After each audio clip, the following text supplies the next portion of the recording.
Hello, I'm Kate and this is the Week in Forex brought to you by UFXBank. Today we'll take a look at the past week's market highlights. Global equity markets were down last week and as a result, the dollar strengthened early in the week. In the US, the bond markets rallied on two larger than expected auctions in the 2-year and the 5-year treasuries. The US third quarter GDP printed better than expected at 3.5%.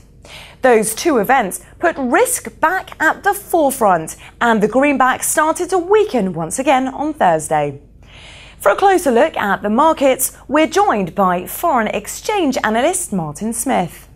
Welcome, Martin. Hi, Kate. Now, the dollar rally was stopped dead in its tracks by the US GDP data. When will it finally be some good news for the dollar?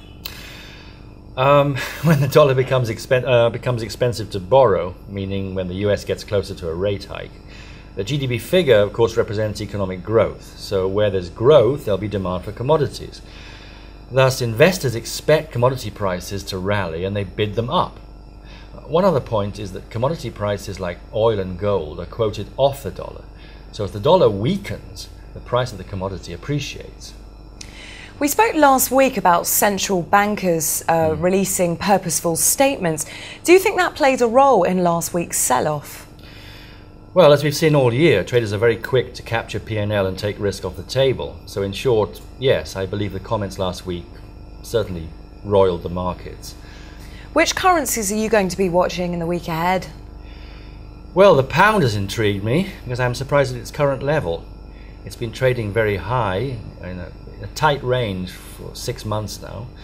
I attribute the current price level to a negative dollar bias, meaning US rates are essentially zero, whereas in the UK it's 0.5%. In addition, the US debt is still ballooning. Therefore, as a trader, you will sell the weakest currency against others. And what about from a fundamental perspective? What data will you be looking at for the week ahead? Well, there are a number of rate decisions due out this week, including Australia, UK and US. Additionally, employment data will print in the US and Canada. I expect unemployment in the US will hit 9.9%. If it hits 10%, then expect high volatility in the markets.